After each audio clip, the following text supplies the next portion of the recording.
All right, guys, welcome back to this episode of the Transfer Portal Podcast presented by NoContextCFB. I am your host today, Andrew. We are joined today by other Andrew, Minnesota Andrew, whatever you want to call him. Oh. And we've got Brian here. And so, guys, how are we doing today? Brian, let's start with you. How you doing? I am sandwiched by Andrew, so I don't know how I feel about it. I've never been the meat in a Andrew sandwich, so we'll see. But no, I'm doing great, man. I'm having a blast. This season has been amazing, as you can see. But yeah, I'm good. Never give me the visual ever again. Andrew, how you doing today? I'm doing good. Coming off both my teams winning this weekend, so can't be much better than that. One of them I'm happy about, not so much the other one. But Yeah. anyways, Go Runners. yes, UTSA, they're officially my second team now because one of them is dead to me, but we'll go more into that later. So guys, pretty big week. I feel like this was the week that had the most ranked matchups up to this point in the season. A lot of good games. You know, we had Arkansas just embarrassing themselves against Georgia.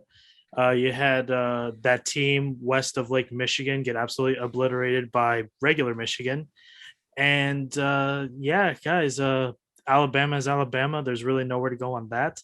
Andrew, let's go with you. You didn't go to a Gopher game this week because they were at Purdue. So just tell us, what was a little bit of what you did this Saturday?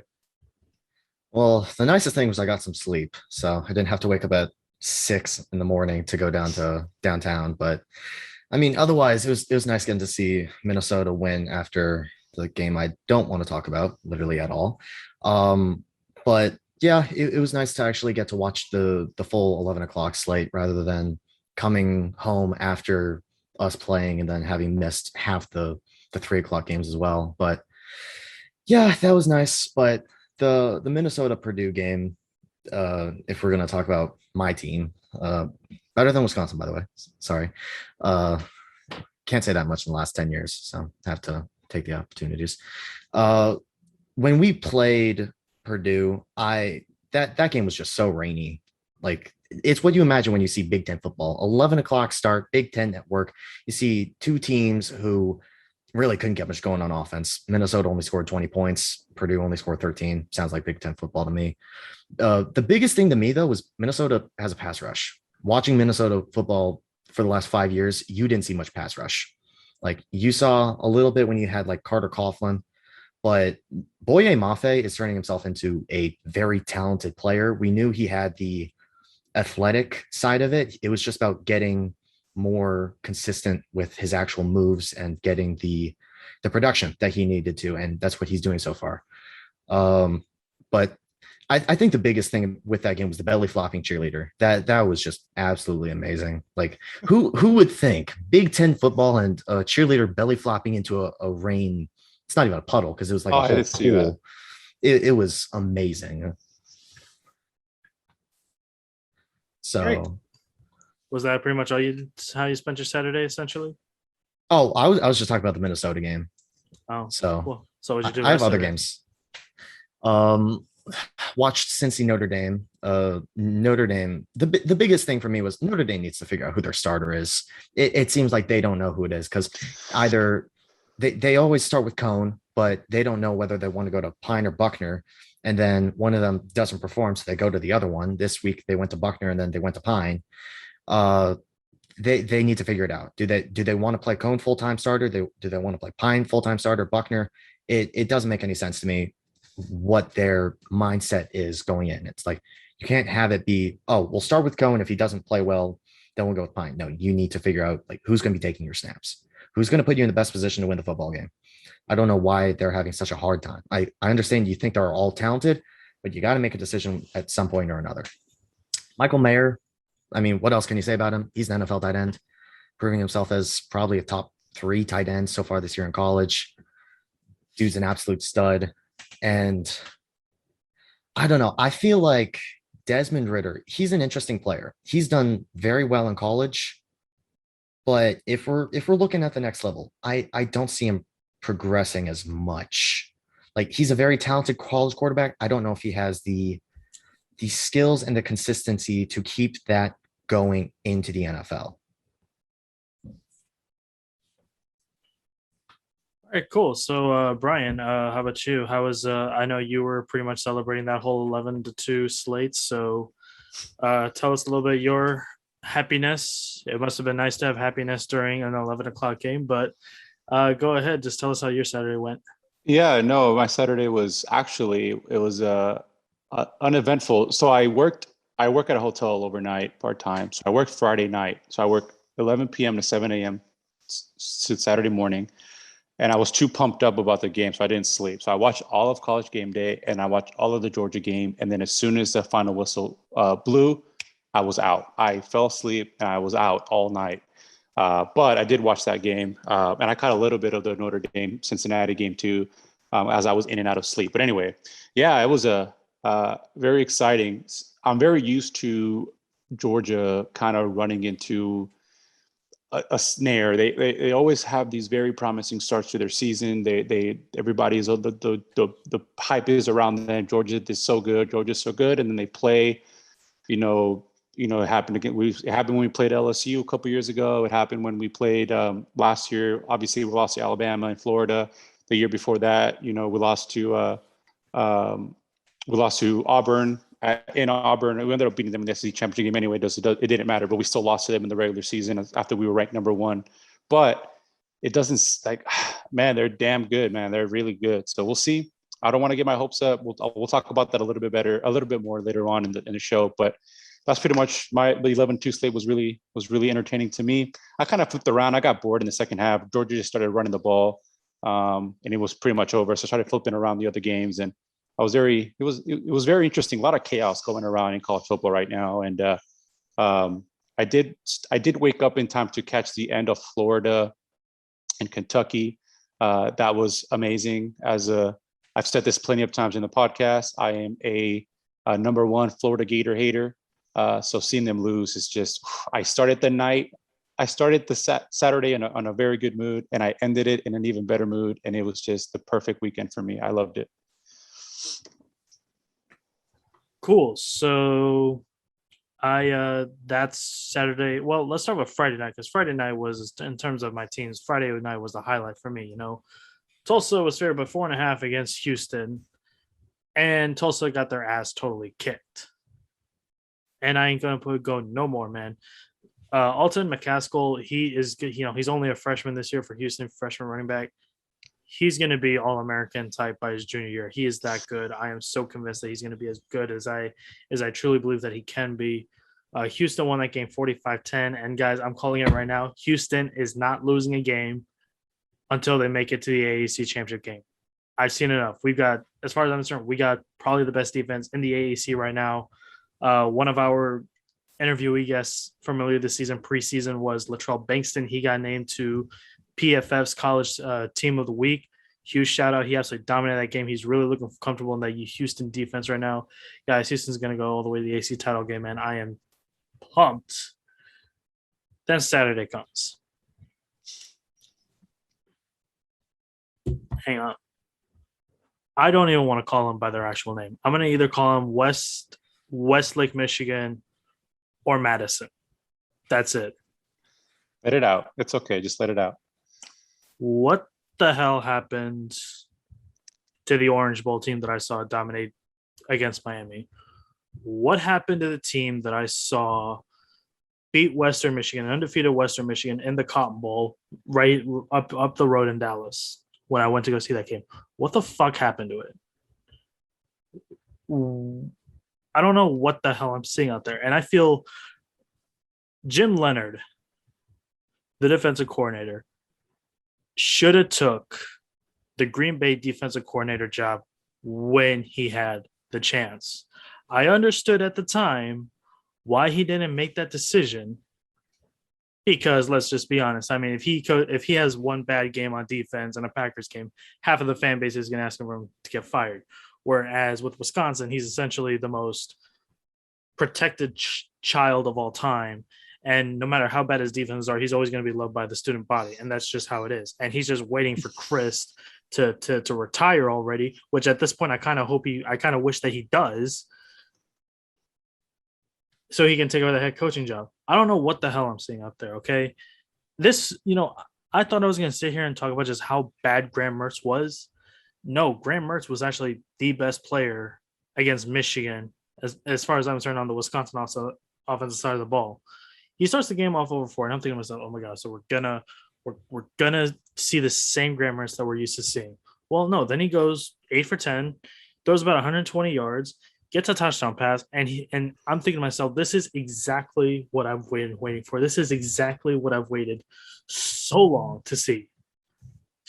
Then as soon as second half opens up, offensive line doesn't block one of the edge rushers, one of the line, I forgot who it was exactly, and he gets absolutely blown up in the chest and he leaves the game and is in the hospital. Then we lose that game. I gotta be honest with you, I stopped paying attention at the end of the third, and because I had TCU Texas on my laptop, I was honestly more interested in that than whatever this abomination I thought I was watching. And freaking 38-13 at home against a team that we haven't lost to at home since 2001. I don't know what the hell to say. The offensive line is not good. We can't develop a running game that we're so used to. That we haven't. We're like we've lost like 10 straight against a ranked team. Wisconsin's not good anymore. They're not.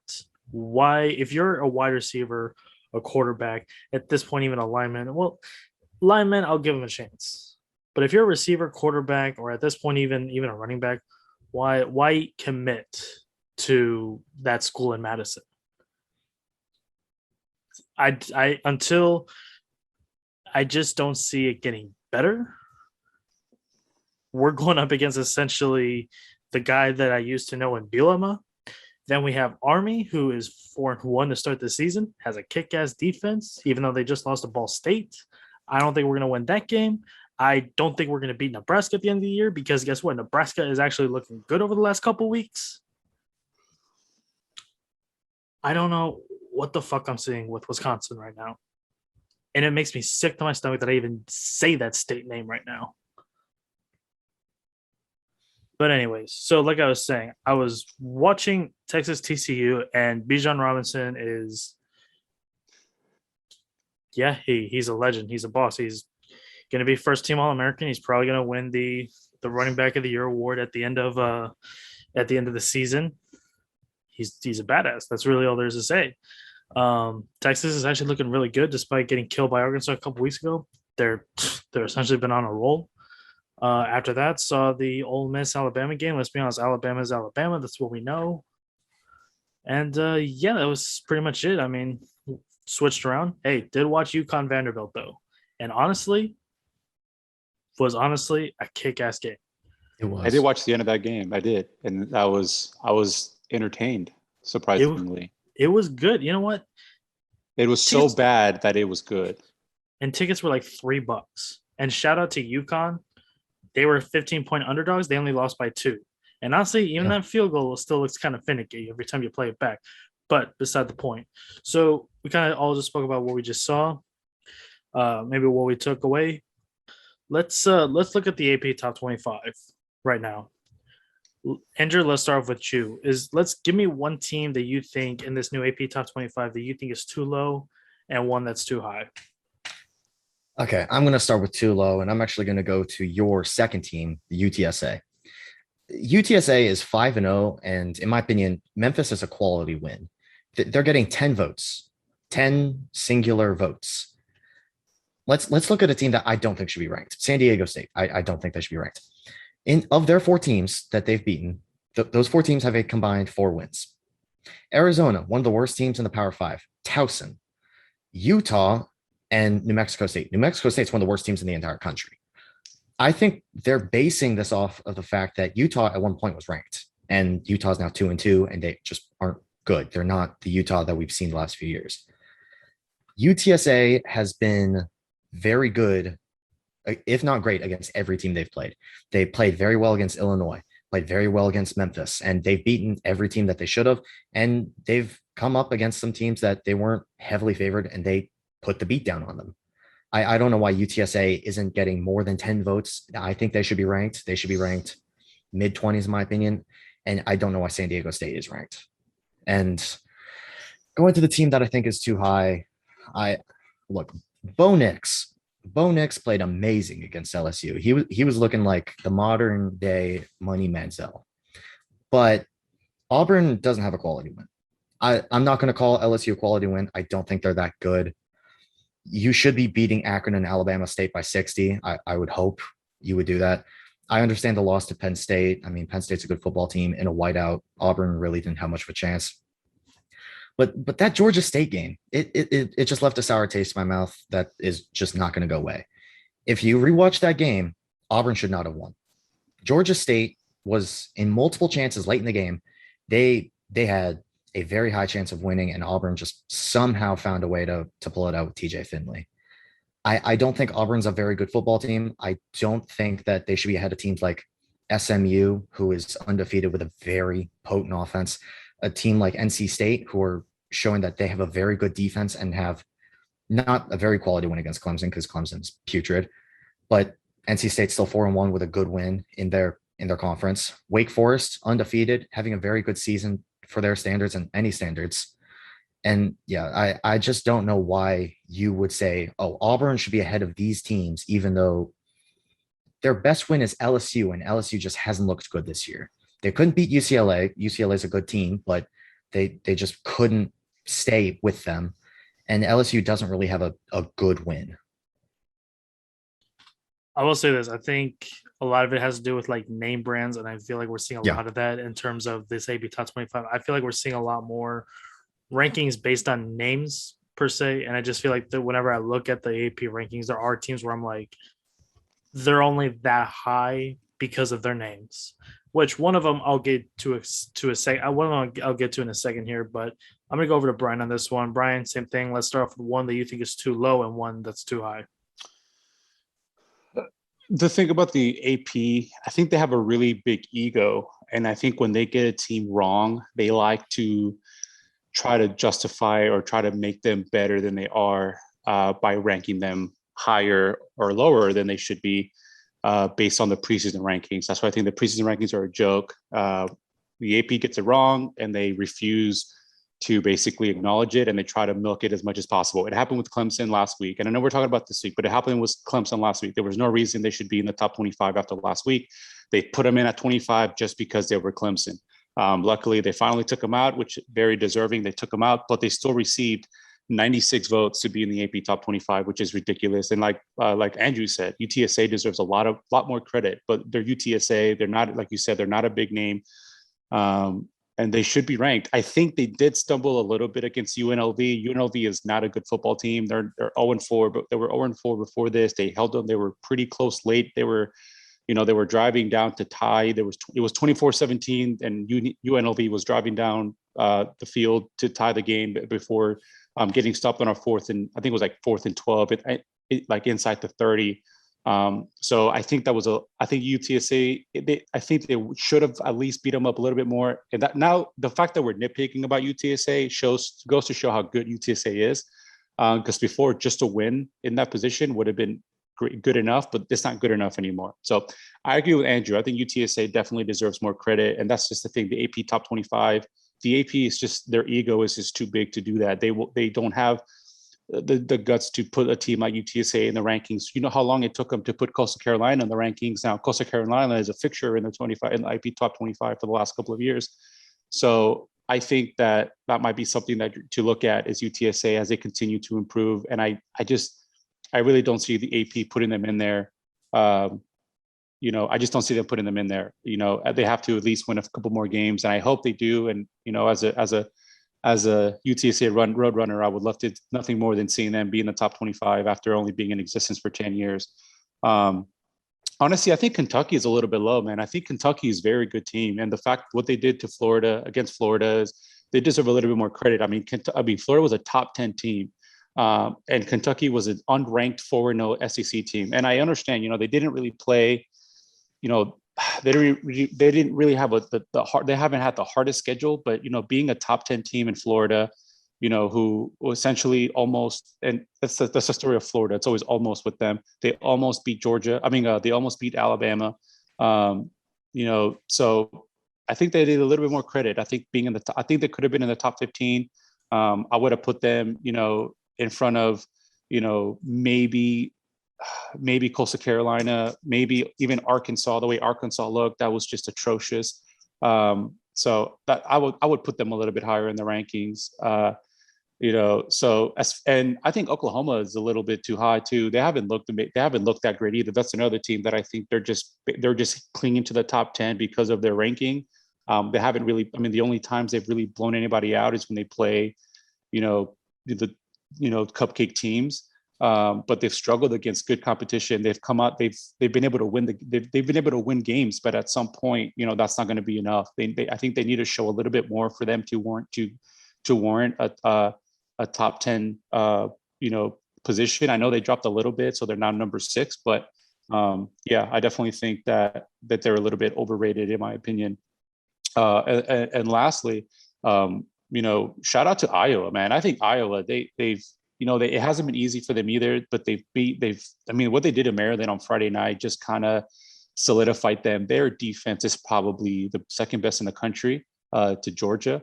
It's a very good defense, and they deserve the number 3 ranking. So shout out to the AP for actually doing, doing the right thing and putting Iowa at number 3. I really thought they were going to put Oklahoma at 3 or Penn State at 3, but they went ahead and put Iowa at 3. So I really like that ranking as well. All right, cool. So I'll go ahead and I'll get my side in. I'll start off with my 2 low. And this is a team that I feel like I've been bragging about and that I've really been talking ever since, the preseason. That is SMU. Guys, what are we doing here with SMU? SMU should have been, as far as I'm concerned, they should have been in the top 25 ever since they beat Louisiana Tech on that Hail Mary. Now, look, I understand you probably shouldn't beat a team on a Hail Mary, but the fact that they fought throughout that whole game and they came back and they still won it, and then they beat TCU at TCU last week. This is a team that SMU struggles against historically. They put up 42 points on them, and they were underdogs by 10 points, and then they just beat South Florida 41-17. This is an explosive offense, probably the best offense in the AAC. I'll probably say it's better than Cincinnati's. Why are they only 24? They've got so many good talents. Tanner Mordecai, he's probably the most underrated quarterback in college football, in my opinion. You got Ulysses Bentley, who last year was, AAC freshman offensive rookie of the year. He's finally picking it up.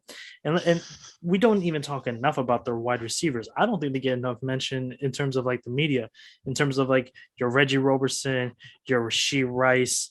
They just got, and also Grant Calcaterra, Oklahoma transfer. Tanner Mordecai is also an Oklahoma transfer. Those guys are really stepping up big.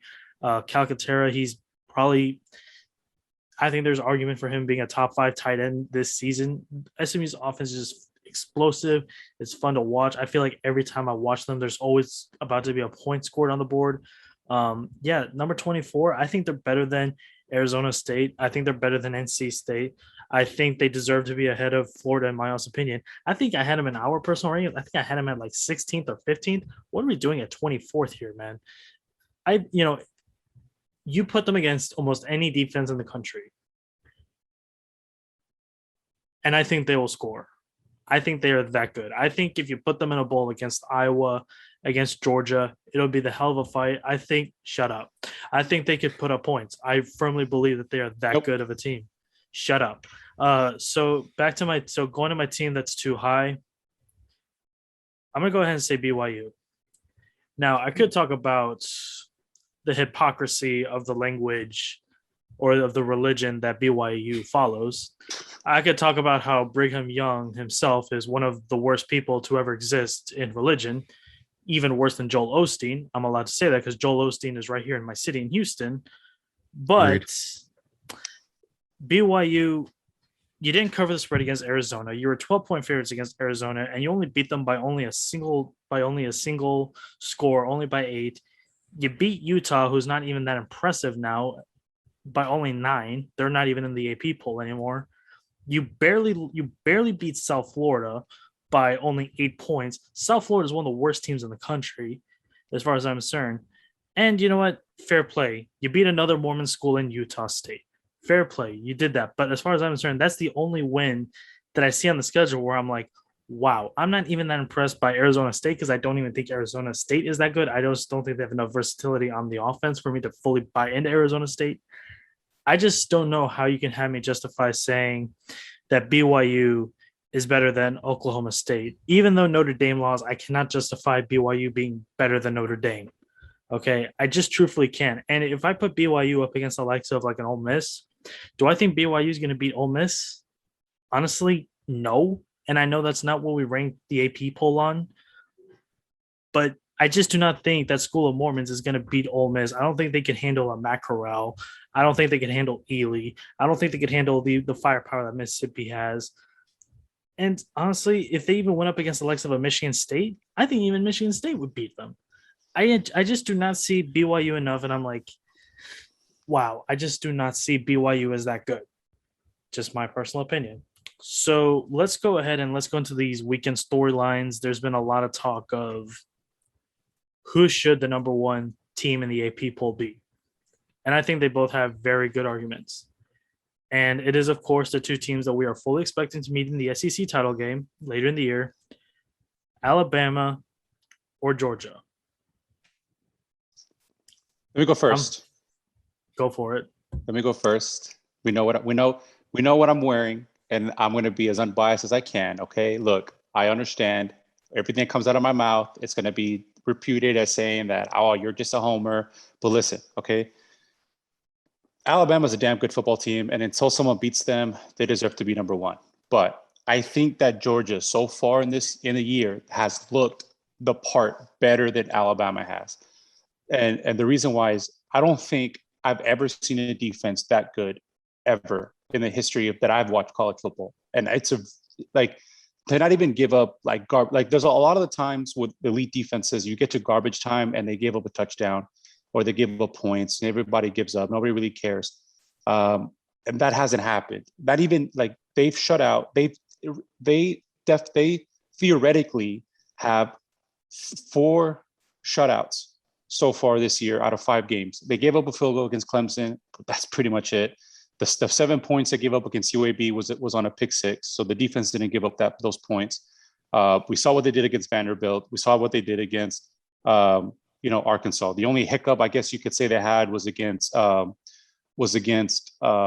South Carolina, and the only reason why they scored is because we fumbled in garbage time, and they scored a late touchdown with a short field against our third defense. So, but theoretically, Georgia's starting defense has allowed 0 touchdowns, essentially 0 points all season.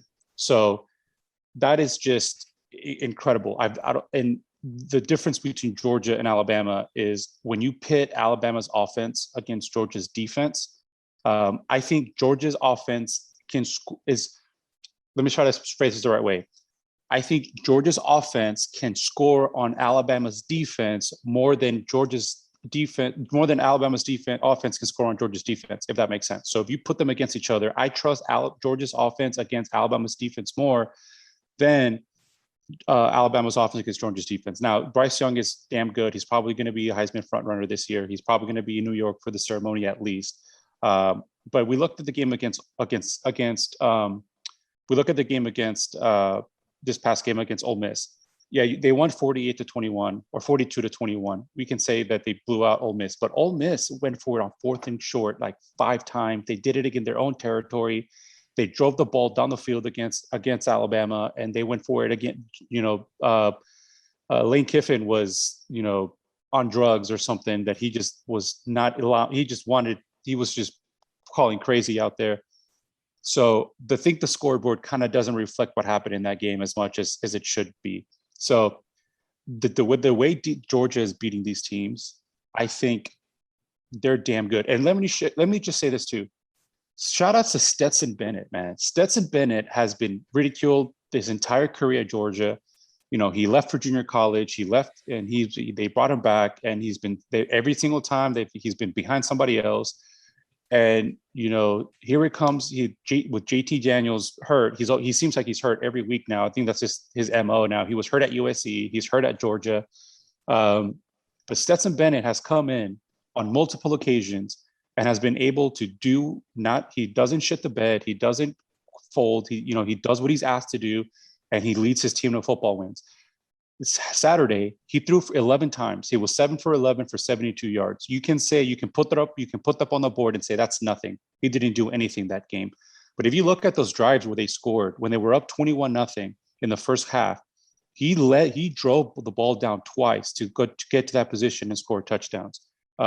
He did the passes. He did the right passes. He was smart with the ball. He didn't turn it over. He didn't fold. A lot of teams, good teams, can derail because of bad quarterback play, and he didn't do that. He did what he had to do. He didn't do too much. He didn't try to overthink things or try to do more than he should. And he went out there and he won a top 10 matchup at home, and that's the difference for me.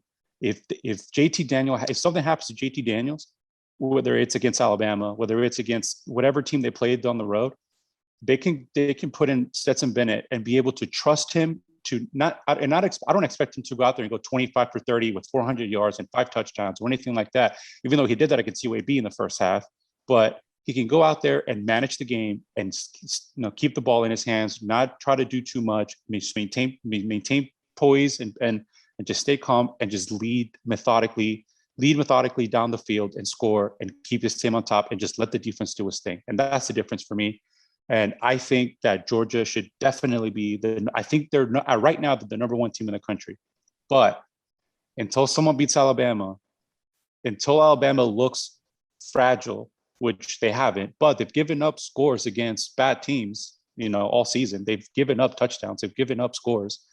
So that's the difference for me. You put them against each other, and that's how it's going to go. What I think is going to happen, though, they're going to meet in the SEC championship game. The loser of the SEC championship game is going to win the national championship. That's what's going to happen. Whoever wins between them two, they're going to be 1-2 undefeated going to the SEC championship game, hopefully. And the loser, they're still going to make the playoffs, and they're going to win the national championship against the same team. So if Georgia loses the SEC championship game, they're winning the national championship against Alabama. If Alabama loses the SEC championship game, they're going to win the national championship against Georgia. That's what I see. That's what's going to happen. And I know the way it's going to go, but I'm not going to say it because I'm going to jinx myself. All right, Drew, I don't think you're going to beat that one. So, but I'm going to let you go ahead and get your quick say in it. Yeah, I mean, I might as well just log off. There's no way I can touch what Brian just talked about. And I had written down, I'm still thinking Bama. I now want to take Georgia, but I will make a little bit of an argument for Alabama. I understand week 1, a lot of things changed from then.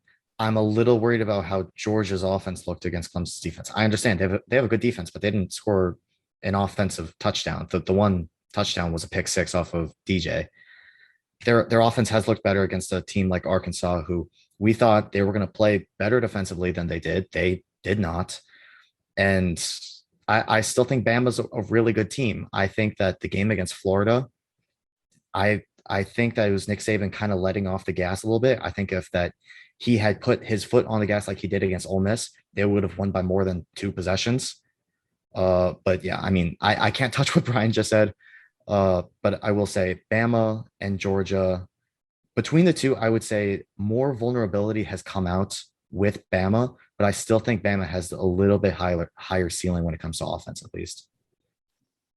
And I just want to say to your point about the Clemson game, and I totally agree with you. I think that that was definitely a concern, and that was a concern of mine as well after that game as well. But it's been said after the fact that JT Daniels is dealing with an oblique injury, so they were really trying to limit him, not trying to make him throw a lot of throws, and just kind of just manage the game. And I think that's Kirby Smart's MO. What he wants out of his quarterbacks is to manage the game, and just that's why I think Stetson Bennett is playing over Carson Beck, who's a 5-star, over Brock Vandagriff, who's a 5-star.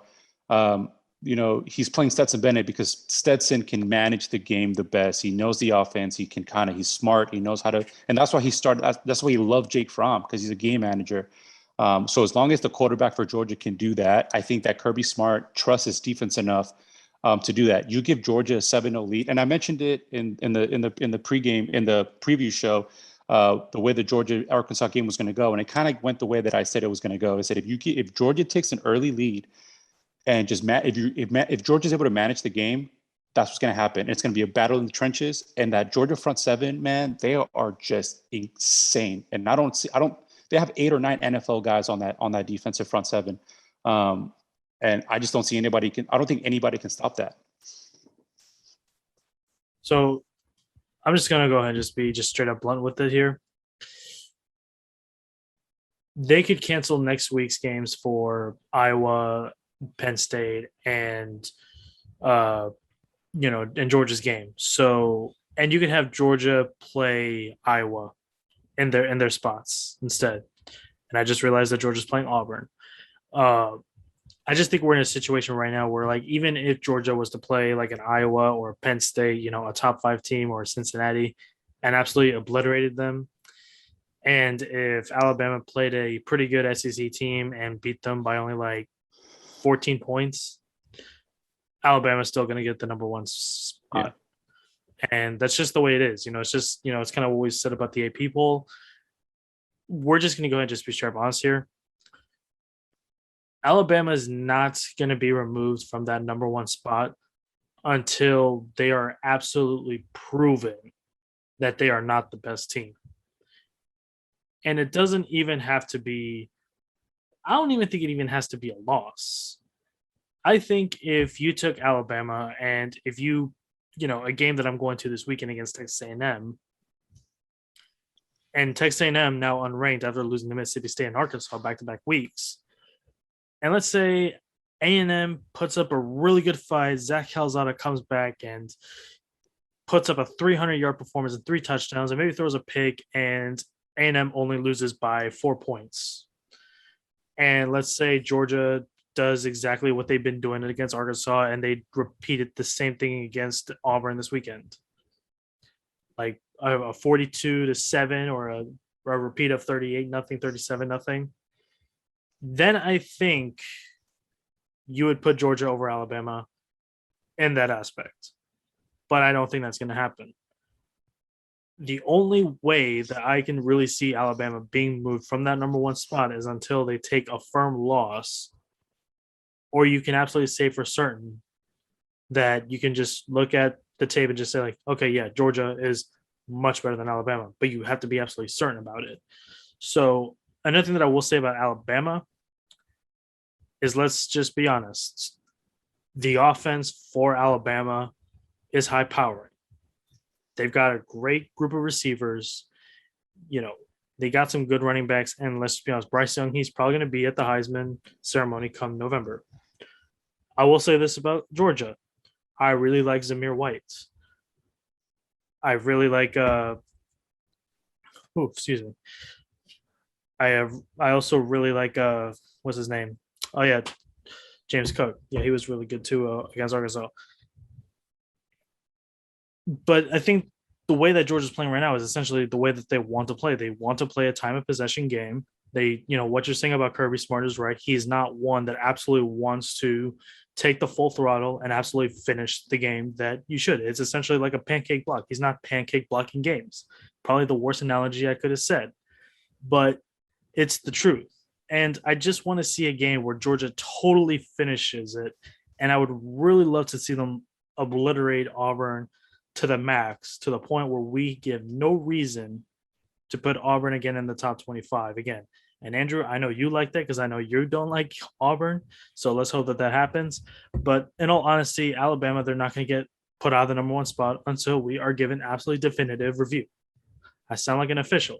So let's just go on to, we're going to try and pick it up the pace a little bit. Let me just say one last, sorry, Andrew, real quick. I think this next 2 weeks, our next 3 weeks for Georgia can also say a lot because they play a ranked Auburn team on the road. They play a ranked Kentucky team after that, and then they play Florida after that, who, if everything goes the way it should, all 3 teams should be ranked by the time Georgia plays them. So if Georgia can go in through all three of those teams and do what they did to Arkansas and either shut them out or just win by 30 or more, or just show dominance on all 3 of those teams, after that Florida game, they deserve to be the number 1 team in the country, regardless of what Alabama does. I think if they can win essentially that'll be 4 straight ranked teams that they beat. Arkansas, Auburn, Kentucky, and Florida. If they can beat all those 4 teams and beat them convincingly, then they deserve to be the number 1 team in the country. They'll be the number 1 team in the country that Sunday after they play Florida. If they do win out and they win convincingly, I don't think anything that Alabama can do that can combat that. Will the AP do it? I don't know, but they definitely deserve to be the number one team of the country at that point. Cool. So let's go on to a team that I did mention a little bit before, Texas A&M, and let's talk about Jimbo Fisher a little bit. Texas A&M coming off of their second consecutive loss, coming off to a heartbreaker against Mississippi State, a Mississippi State that's been fumbling it quite a bit recently. They lost to Mississippi State and they lost to Arkansas the week before, and I think it's time to talk about the man at the helm, who's been catching a lot of fire come social media. Jimbo Fisher. A lot of people saying that he's now the most overrated coach in college football right now. And I'm going to go ahead since I essentially fit the demographic of this. Oh boy, where do I go with this? I do not think Jimbo Fisher is overrated. I don't think he's a fraud. And the people that are comparing his time to Kevin Sumlin's need to look at context. Kevin Sumlin in his first year won the Cotton Bowl against Oklahoma. Fair point. He had the Heisman winner in Johnny Manziel. Okay. You beat Oklahoma in the Cotton Bowl. Next year, you beat Duke in the Chick-fil-A Bowl. And then I forgot who they beat in the Liberty Bowl, but they ended up winning the Liberty Bowl. So he had 3 straight wins. Jimbo Fisher, he's currently got 3 straight wins. The record is essentially identical, but I think you need to look at context a little bit. Note the bowl games that I listed for Kevin Sumlin. Cotton Bowl, Chick-fil-A Bowl, Liberty Bowl. We're essentially looking at a downward spiral there. Whereas with Jimbo Fisher, he just came off an Orange Bowl win with a 9-1 record. And he just so happened to come across an Arkansas team that's looking to give a renaissance, come out with a really good defense, even though they didn't show it against Georgia. But they still have a really good defense that obliterated Texas early in the season. Then you lose to Mississippi State. Now, this is where I do draw the concern a little bit. Mississippi State with Mike Leach. Some people didn't think Mike Leach was a perfect fit for Mississippi State. But Mississippi State, they're still putting up points. And they did. And they beat Texas A&M with that high-powered offense that they got there, led by Will Rogers. So whenever I look at A&M right now, and I look at the future, do I think Jimbo is still the guy? Well, I mean, to be honest, with all the money that you paid him, I think you're kind of left no choice but to essentially stick with it. Texas A&M is about to have a top 10 recruiting class, and they're probably going to have more guys coming in, committing, from my understanding, and they could easily go in with a top 6, top 7 recruiting class. They got Connor Weigman, who I've seen a few times already this season in person. He is absolutely phenomenal. He's number 1 pocket passer in the country for a reason. And I actually really like the outlook of Texas A&M right now. But I will say this. I'll give it until 2024. And if A&M does not beat Alabama by then, if they don't have another New Year's Six bowl win, not just an appearance, a bowl win in the New Year's Six, then you really need to look at Jimbo in the eyes and be like, okay, what the hell? You had the Orange Bowl win against North Carolina. Now it's like, where do we go from here? You hired Jimbo because he won the national title at Florida State. And truthfully, he's still trying to build back the program that Kevin Sumlin had left. And it's there. It's his for the taking. And he's got the talent to beat almost everybody, except the teams that he fumbles against. Alabama, Mississippi State, and Arkansas. You got to beat those teams. I know I said Alabama, but he's brought in with the expectation to finally beat Alabama. And he has not done that yet. So, Jimbo, I'm still backing you here, but tick-tock, buddy, because clock is ticking. All right, Brian, I'm going to go ahead and give you, since you're also the SEC guy, if you had to give your honest thoughts on Jimbo, what would it be?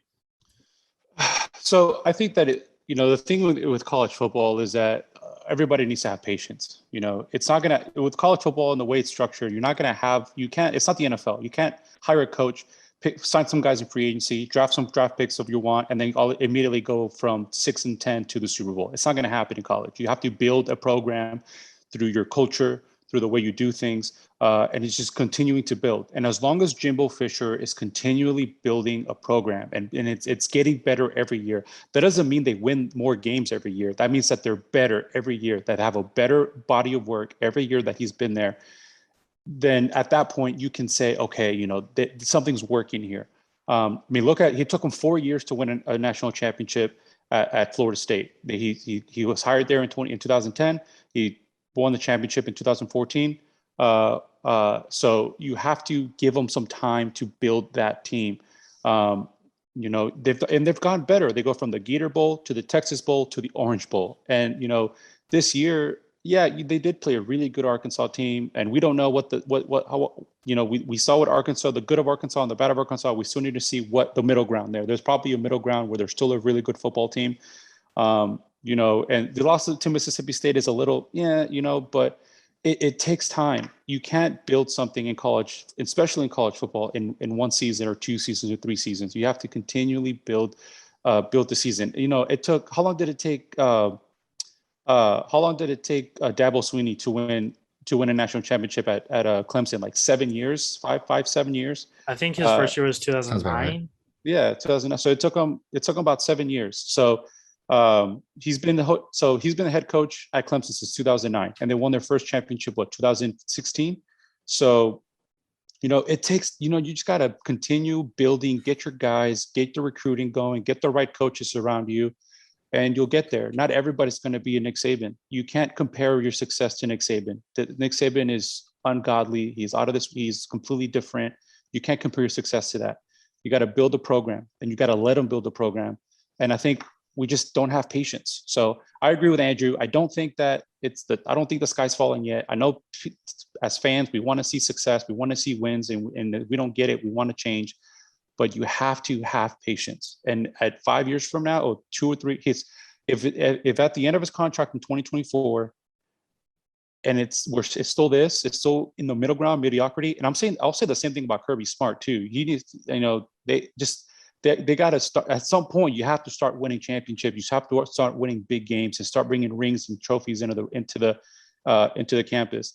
But until you just let's pump the brakes, let him build his program, let him build his team, and they'll reap the benefits. I think he's a really good coach, and I do think that he'll be good. And as far as being the most overrated coach in the SEC, he's not. Dan Mullen is that. Dan Mullen is horrible. So, but I digress. Yeah, I mean, first off, I agree with the Mullen take. I don't like him either. And I'm going to kind of reiterate what you two already said, because you gave a lot of detail. I don't think Jimbo's a fraud. I think that they're expecting too much of him this early.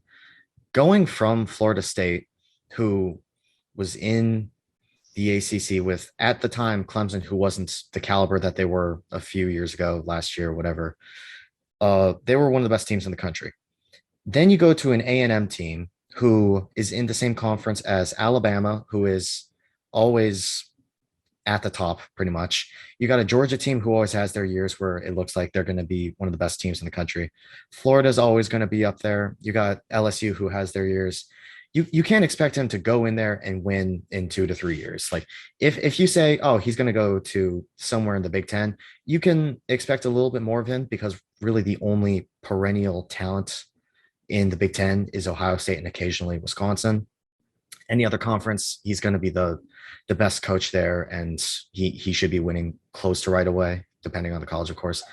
But when you go to the SEC, you need to have a little bit more time, because you're not going to compete with Alabama right away. It's just not going to happen. I also want to say, I don't think that people are giving enough credit to Arkansas and Mississippi State. I think Arkansas is a good football team. I think they kind of played down a little bit. I also am not a fan of Calzada. I think he doesn't have the natural touch that a quarterback should, especially on the shorter throws. And I actually kind of like Mississippi State. I think that they could honestly be a team that I would not be surprised if they were 5-0. They should not have lost to Memphis. That was an awful call. And in the game against LSU, they outgained them. They outdid them in almost every category. And you could make the argument that they should have won that game. If they win to that game 4-0, we don't look at this loss as actually awful. We look at this as, this was a good game. It was close till the end. Mississippi State won it because they have a really good air raid attack, and Will Rogers runs that offense very well. I think that Jimbo shouldn't be at fault for what is happening right now. I think that you just need to give it a little bit more time. Recruiting classes in the future are going to be big for them. But yeah, I will say 2023, 2024, if you're in that spiraling, not mediocrity, because they're still a good football team, but when it comes to SEC standards, slightly mediocre. If you're still in that level, you need to take a serious look in the mirror. Yep, I agree. I agree 100%. Very cool. So Jimbo's not a fraud, just patience. I think that's the main form here. But let's go ahead. We're gonna try and close this up pretty quickly, guys. We spoke about quite enough already. Texas getting absolutely battered by Arkansas a couple weeks ago. Texas has I don't want to say the B word, the BACK word, but you got to be impressed with what they've done. They were able to beat Food 58-0 against Rice. They were able to beat Texas Tech 70-35. And guys, Texas Tech has not exactly been they're not Texas Tech that I think a lot of people saw. Guys, this is a Texas Tech team that's currently 4-1. Their only losses to said Texas, and Texas also just beat TCU 32-27. And like I said before, Bijan Robinson is probably the best running back in the country right now. He is phenomenal. He's broken the most he's forced the most missed tackle. He's broken the most tackles. I don't know which one it is, but he's probably top of the list at both anyways. And Casey Thompson, he's just lighting the fire for that Longhorn offense. So guys, you look at Texas, they got Oklahoma coming up. Then they have Oklahoma State the next week, which is a game that I'm actually going to be at. And then they essentially have no ranked teams after that. How do we look at Texas? Do we view Texas the same light that we saw against Arkansas? Do we view them the same light of like, oh, it's Texas, they're not really that good. We think that they're going to do these great things at the 10-2, but in reality, they're going to go no better than 8-4. I mean, Brian, let's go over to you. You're obviously the closest one to Austin here, so kind of like just give your general aspect of your general vision of Texas right now. Same thing that I said about A&M. You just have to have patience and just enjoy the moment and just watch, just not jump to such lofty conclusions after certain wins or certain losses. They've looked really good. Casey Thompson has looked amazing. He's looked like he's the guy for Steve Sarkisian. I think Steve Sarkisian has that type of offense, or kind of like the Pac-12 offense. He wants to score points. He wants to go out there and score points. And I think Casey Thompson fits that narrative very, very well for him. So I think, having a full season and a full off season as the number one guy could definitely benefit that program a lot. Whether they go 11-1 or they go, 8-4, I think that you can't really just jump to too many conclusions after this season. They've looked very good. They had a bad loss against Arkansas, but Arkansas has looked really good as well.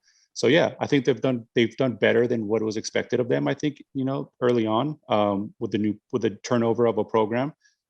So I think that they're on the right track. But like I say, you just gotta be patient. Let's just be patient with them. Don't say they're back after they beat a top 10 team. Let's just be patient and just let it take its course. And we still have to see what happens when they join the NCC, whether it's 2 years from now or 3 years from now or 4 years from now. A lot of stuff can change. So let's just pump the brakes. They're a really good team right now. They might not be at the end of the year. They might be a very good team at the end of the year. But regardless of what happens, it's year one for this administration. Let's just wait on it. Let's just see what happens. We'll check back in a couple of years, and that's when we really know if Texas is back. So I'm not going to say the B word. I'm not going to, but I will say this. If we're going to take the last 3 weeks for the Longhorn team to make a general judgment for how good they really are, they are a really good team. Let's just be honest. That's just what they are. I do think the defense is still very shaky. It's still what we know of Texas over the last couple of years, but the offense is scoring points. And at the end of the day, that's what you need to do in the Big 12. It's more about scoring points than it is about playing defense.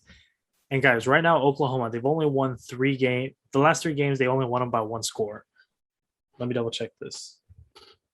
Because they beat Nebraska by only 1 score. They only beat Kansas State like 8 or 9? It was 6 points. Oh, okay. Yeah, because the late return. Right. So, guys, in 4 of Oklahoma's 5 wins, all of them were within a touchdown. Right now, Texas has Oklahoma right where they want them.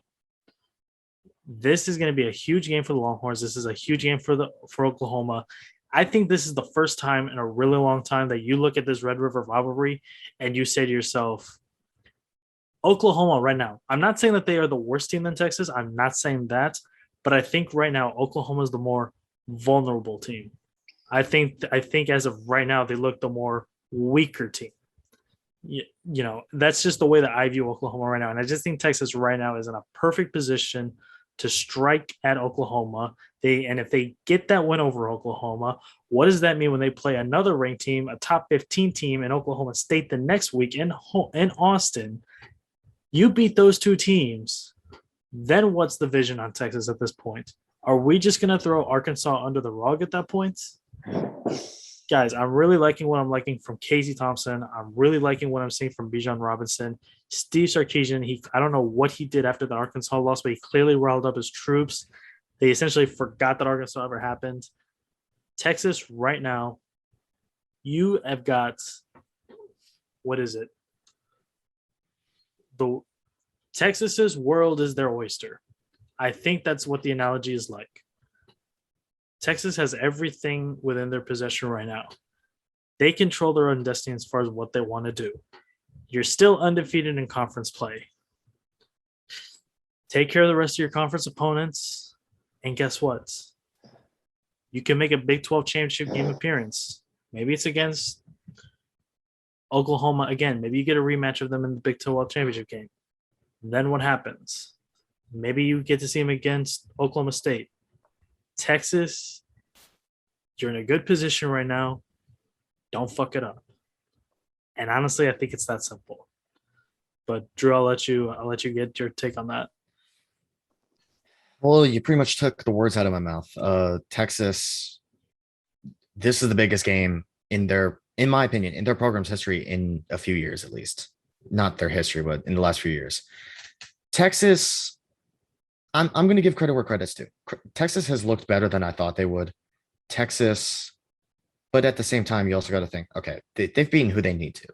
Like, if we're talking about the caliber of the program, Texas has beaten who they need to. Like, this is what we should be expecting out of them. But because the last few years is kind of fogging our heads with the mediocre Texases. I do agree. Sarkisian has done wonders with that offense. I think Bijan Robinson is going to end up winning the best running back in the country award. I don't know if it's him or Kenneth Walker who has more broken tackles, but I do think if Texas can beat Oklahoma, which I think they can, because this, as other Andrew attested to, this is the most vulnerable Oklahoma's looked in quite some time. If Texas can beat Oklahoma, make an appearance in the Big 12 championship, I'm not even thinking of this year because let's all be fair. Big 12 is just not going to do anything when it comes to the best teams like the SEC in the playoff. I'm thinking of future years.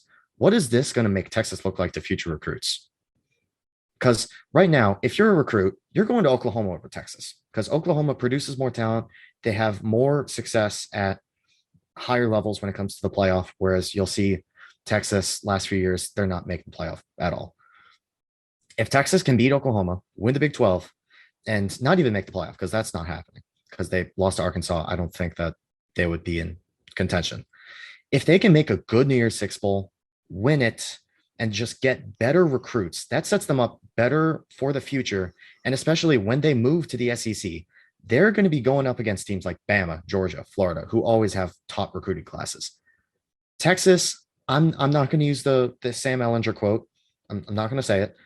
But I will say, if they beat Oklahoma and continue the way that they have been playing this year with a very, very potent offense, improve a little bit on the defensive ends, but it's the Big 12. What can you do? I'm not going to say the word, but I will say they are in a much better spot than they were 2 years ago.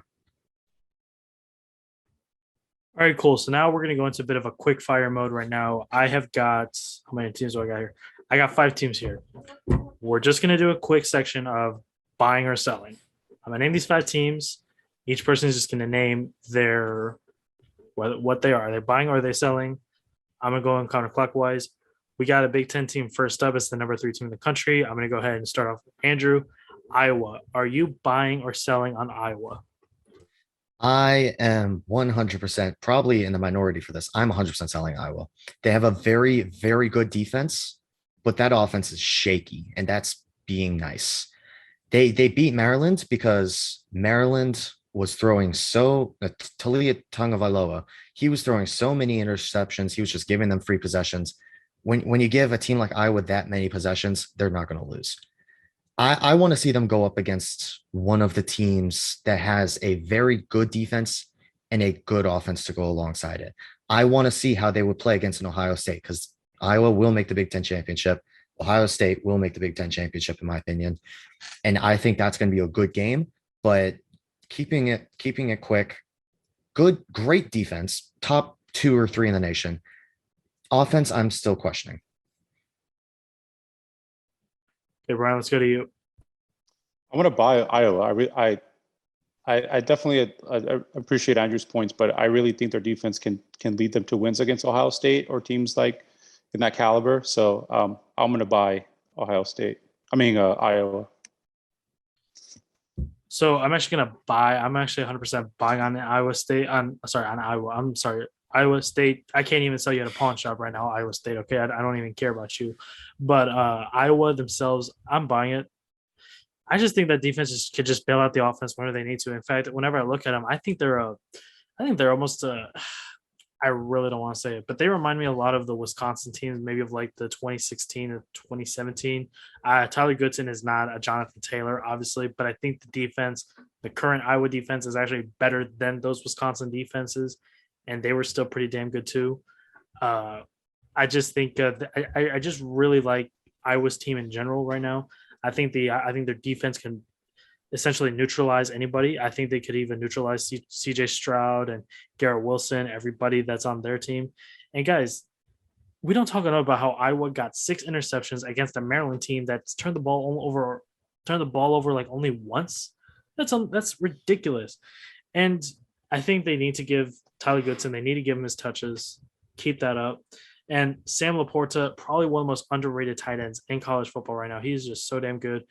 If Iowa sticks to their identity, playing possession and just playing safe ball and trust your defense, I think they could beat. I'll probably say like at minimum 20 of the top 25 teams in college football right now. Next one, Penn State. I'll go ahead and I'll start with this one. I am selling Penn State. I am selling them. This is like Bitcoin when it was at 40K. I am selling Penn State right now. I just do not think Sean Clifford is that guy for the long haul. And also, guys, I just look at their schedule and who they've beaten. Is a 16-10 win over Wisconsin that they could have easily lost? Is it really that impressive anymore? I don't think so. Is Auburn really that impressive, even though Auburn just beat LSU? I don't think so.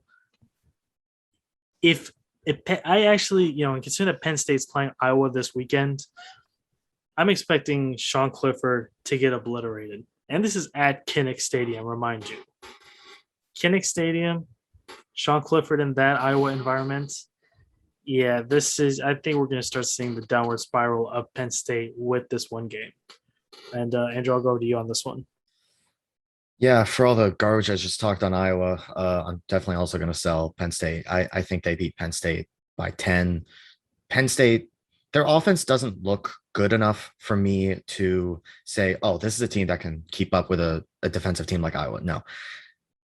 Clifford, he's a weird quarterback to me because he'll have his games where you give him his flowers. He plays amazing. Jahan Dotson's a very talented wide receiver, but I don't know. Then he has those games where it's like, okay, what the heck is he doing? Like the decision making, I don't know if it's fully there. And yeah, there's just nothing special about that team, in my opinion. I don't think that there's anything about that team that makes me think, oh, they should be the number 4 or 5 in the country. I think that you got to give teams like Cincy over them, but no, I'm just not a big fan of Penn State overall. I'm gonna agree. I'm gonna sell Penn State. I'm not a big fan of them either. I think I don't know. I just don't think that they're gonna have. I don't think they have the stamina to make it all the way. Their offense is a little suspect, but we'll definitely see what happens. But yeah, I'm gonna sell Penn State as well. All right, so sticking with the Midwest region. Well, actually, I don't really think this is really that Midwest. I've been to Cincinnati, and I don't care. It's not really a Midwest city, but that's exactly who I'm going with. We're going with Cincinnati. Brian, I'll let you start off with you. Cincinnati, currently the number 5 team in the country. Are you buying or selling? I'm buying Cincinnati, man. I think they're really good. I think if this is a time of anything, I'm actually going to write a story on this for the site. It's now or never for a group of 5 team to make the playoff. They have 2 signature wins. They have the biggest thing with group of 5 teams that go undefeated is that they don't have the wins, the signature win for the college committee, for the playoff committee to put them in the playoff. So that's what they always say. Well, they don't have a signature win. Well, they don't have a signature win. Well, now they do. They beat a decent Indiana team who they haven't looked that great, but they're not terrible. Indiana's not Vanderbilt. And then they go on the road and beat a top 10 Notre Dame team. What else do they need? They're a really good team. I know we talked about Desmond Ridder a little bit before. I do like Desmond Ridder. I don't know if he'll make it to the NFL, but we're not talking about the NFL right now. So I do like them a lot, and I'm give me Cincinnati. I really want them to make the playoff. I really want that storyline. I really want that chaos. They might get obliterated in the playoff, but am I buying them to make the playoffs? Absolutely, I am.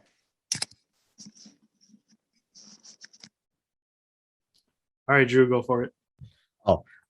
Yeah, I'm buying them too. I think agreeing with what Brian said, this is the best team that the group of 5 has produced, in my opinion. I would take this over the UCF teams. I will say when it comes to playoff contention, it's going to be kind of chaotic going into the late stretches. Not even because I do think Cincinnati will end up undefeated, but just looking at other teams, if other teams are going in, who are they going to put in over Cincinnati? Because we fully expect Alabama and Georgia to both go in there. One of them's going to have 1 loss. It doesn't matter. One's going to be the 1 seed. One's going to be the 3 seed. The 2 seed is where it's going to kind of get a little interesting because I don't think they would put Cincinnati as the 2 team. Would they put in the winner of the Big Ten? If it was Ohio State, that's a little questionable because they do have the loss to Oregon at home. If it was Iowa, I would be a little intrigued to see how that would work. Iowa versus Georgia or Alabama, that would be kind of interesting. But going back to Cincinnati, they have played very well against every team that they played. They started slow against Indiana, and they ended up winning quite handedly, honestly, with how they played in the 4th quarter. They played very well against Notre Dame. They really just always had the grasp in the game. And as much as I said I don't like Ridder as an NFL prospect, I think he's played very well at college. And I think that going forward with this season, I expect Cincinnati to go undefeated. And I think they're a very good football team, so I will buy. So I'm also going to buy in Cincinnati, guys. It's obviously straight up obvious. I think the one underrated thing that a G5 team needs to make the playoff, other than just a signature win, is honestly preseason hype. And I know that's a little lazy to say, but think about it. Would Cincinnati be in this position, even with these wins, if they didn't already have the preseason hype anyways? Like, let's look at Houston 2015, for example. It took Houston up until like November to finally get the respect across the country. And then they finally get the respect. Then they lost to UConn, but they still made the Peach Bowl and beat Florida State. You take Western Michigan, who in 2016 went undefeated, went 13-0, won the MAC championship, and they made it to the Cotton Bowl. You had UCF that went 13-0, made it to the Chick-fil-A Bowl. And it's honestly just pretty well, the Peach Bowl, but it sounds like pretty easy. The reason why it was so surprising for UCF to go undefeated is because they literally went 0-12 2 years before. Okay, Houston literally just let go of their coach the year before Tom Herman came in 2015. Guess what? Last year we already knew how good Cincinnati was whenever they played that close game against Georgia. They returned almost all their starters. They have a really good quarterback in Desmond Ridder. You have one of the best cornerbacks in Amon Sauce Gardner. You already have all this preseason hype. Are they in this position without the preseason hype? They're not. Let's just be obvious. Let's just be obvious right here. But they're proving the hype. They only have one more ranked opponent the rest of the season. That is SMU. That is going to be one of the biggest games of the year. And I honestly hope that game makes it to a college game. I hope the college game makes it to that game because that is going to be an explosive game. But I'm all in on Cincinnati. Cincinnati, if you go all the way, you win the rest of your games, you win the AC title game, you're in there. I don't give a damn. I don't care if Ohio State, I don't care if Ohio State runs the rest of the table and wins the Big Ten championship game. A one-loss Ohio State Big Ten title winner, for me, does not make it over Cincinnati. Just for me, honest opinion. All right. I'm sorry, Ohio State, but you're the second best team in Ohio this year. All right. So let's go to the next team that we have here. Oklahoma State. I'll go ahead and I'm going to go ahead and just start off here. Oklahoma State, just like Bitcoin at 40,000, I'm selling you. And it's honestly that simple. I just do not think Oklahoma State, for as good as they've been to start off the season, they beat Boise State on the road, you beat Kansas, and you just beat Baylor, who's trying to have a Renaissance tour. I just do not think that Spencer Sanders is that guy to lead an offense. Jack Mack, when you were on the pod, you said that come November, we could be looking at an undefeated Oklahoma versus an undefeated Oklahoma State Bedlam series. I do not see that. I think Oklahoma State, I think they're going to stumble to Texas in the next week. I don't know. They got to go to Morgantown later in the year. Morgantown is always a tough environment when you go play West Virginia. And we still got to see how TCU and Texas Tech, how good those teams are up to that point. And you definitely got to end the season on Oklahoma. I could easily see an 8-4 season for Oklahoma State. If they're gonna be as good as they want to be, they're gonna have to rely on their defense. And I just do not think that Spencer Sanders is that good of a guy to lead an offense like that. I just do not think he has that ability to essentially outscore everybody on his schedule. Andrew, I'll let you go on this one. Yeah, I mean, I really like what I see out of Oklahoma State right now, but I don't see them being able to keep it up for the rest of the season. Spencer Sanders, we know he's not a quarterback who's going to change the game for you in a good way. He's an okay quarterback who has played better than I thought he would this year. But yeah, I just don't think when you look at the level of competition that Oklahoma State has beaten, they beat a good team in Boise State, but let's be frank, the rest of the season is not a cupcake for them. They've got a bunch of good Big 12 teams. And I don't think they go undefeated. I do think that they can rattle off a stretch of good wins. And whether they finish 8-4, maybe 10-2 if they are for real, that's to be seen. But I would say I would sell on them right now. I would hold a little bit, but I'd sell most of it. I am selling Oklahoma State to GameStop for 30 cents. That's what I'm doing with Oklahoma State. I don't really have much else to say about them. I'm good. I just don't. They're not relevant in the scheme of things at the end of the year. I mean, they could go to 10 or however, 10-2 or whatever. I mean, yeah, that's all I got to say about that. They're boring. They're the most boring. They're the Yeah. most boring undefeated team, as far as I'm concerned. Maybe except for BYU, because BYU you celebrate with Diet Coke, but that's beside the point. So last team, Michigan. Andrew, I think we're gonna go off with you. Battle of the Brown Jug competitor. Where do you stand on Michigan right now? Yeah, well, we don't own the brown jug right now, but I'm selling Michigan.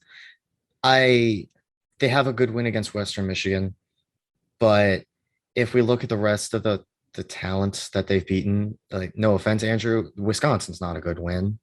Like if we're looking at the full range of the season, Wisconsin's not a win that you would say you would brag about. Like they beat Wisconsin, and we like in retrospect they should have beaten Wisconsin. Like there shouldn't have been any Wisconsin could beat them. It's like, okay, no, Michigan has to beat them. Like it'd be like if Alabama played Missouri. Like Alabama needs to beat Missouri. I'm not saying Wisconsin's Missouri. That's just straight up disrespectful after this last week. But Michigan, I think we're gonna end up getting our hopes up a little bit on them, and then they're gonna fall back to earth whenever they play Penn State or Ohio State. So my thing with Michigan is that Cade McNamara, he hasn't turned the ball over and he still hasn't turned the ball over. You know what? Wisconsin's defense is the only good thing I could say about that team right now. Everything else is terrible. Uh, I look at the grand scheme of Michigan. You kept it close against Rutgers at home.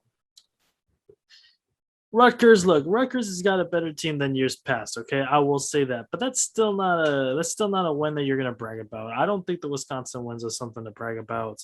The Washington win is sure as hell nothing to brag about right now. And look, Western Michigan is good now, but when you're regular Michigan, you should beat Western Michigan. That's kind of the same point. They got to go to Nebraska, who, if we were to give a midseason most improved team of the year award, I give it to Nebraska. Ever since that loss to Illinois, guess what? They've won against the spread every single one of their games. So shout out to Nebraska. Scott Frost, your seat is cooling off a little bit.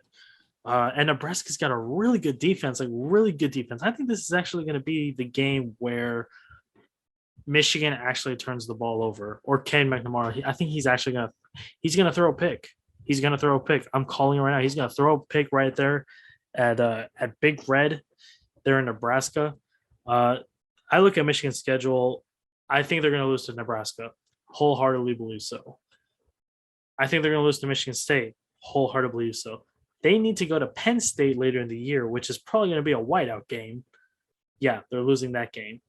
And also, let's just be honest, you got Big Brother that's just down the street in Columbus. Even the most talented Michigan teams over the last 10 years have not been able to keep this game close. So, yeah, I'm obviously on the selling Michigan. Brian, I'll let you close out. And I do want to make the correction. I'm sorry to those that listened to my rant on Wisconsin earlier. Yes, I now realize that the score was actually 38-17 and not 38-13. All right. 4 points. Big whoop. So yes. Better. That's probably I would probably kill for 4 extra points per game. So yippee. Brian, let's go to you. I'm going to buy him on Michigan. I think this is finally the year, that John Harbaugh and that team gets it going. There's 3 teams in college football that haven't trailed this year, and that's Alabama, Georgia, and Michigan. Yeah, you can say the competition hasn't been the greatest, but I think their defense is very good, and I think that what I saw against Wisconsin, their offense is sustainable. I think that they can score some points when they need to. So I'm going to buy. I think I'll be interested to see what they do against Ohio State and Penn State moving forward. But I'm gonna buy Michigan as of right now. All right, guys, that essentially finishes up. Any final words that anybody's got to say? I mean, I don't want to rub salt in the wound, so I was gonna say a joke, but I'm not gonna say a joke about Wisconsin. They're already a joke themselves. So just fucking say it. Just fucking say it. Vanderbilt has a better record than Wisconsin. So. Oh yeah. Ooh. Yeah. Shout out Kentucky, man. We haven't really talked about Kentucky much this year today. But shout out Kentucky. They had a really good win at home against Florida. Their first win at home against Florida since 1986. I know I kind of alluded a little bit to them earlier in our top 25, talk, but shout out to them. I hope they continue to play very well. I want to see them be good. Same with Arkansas. I want both of those teams to be good, but I'm sorry that they have to just run into us and get demolished. But other than that, I'm rooting for them. I'm going to shout out my school, University of Houston, guys. 4 straight wins since that debacle against Texas Tech. Calling it right now. Record this screen, save it, screenshot it, screen record, do everything you got to do right now. UH going undefeated rest of the year. We're going to beat SMU. We're going to beat the rest of our AAC opponents. And we are going to beat Cincinnati in the AAC championship game. And we're going to kill their playoff chances. Boom. Cincy, come to UH. All right. Come to the 3rd ward, all right? Do something that Rice students can't do, okay? And beat us. You cannot fight. You can't talk shit. You can't do anything. You're just a glorified Rice. Let's go. Put UTSA in the AAC. Stop being cowards. put UTSA in the AAC, please. I beg. That's coming. You know that's I coming. beg. Yeah. I beg. All right, cool. So I think I insulted Cincinnati a little too much by comparing them to Rice. Okay, it's not that bad, but guys, UH is gonna beat Cincy, AAC title game. We're killing their playoff chances, and it's gonna be just as every bit as glorious as the Peach Bowl win against Florida State. So, guys, thank you for sticking around this long on this episode of the Transfer Portal Podcast, presented by NoContextCFB, and we'll catch you guys next time. Shut up, Bubba Wallace.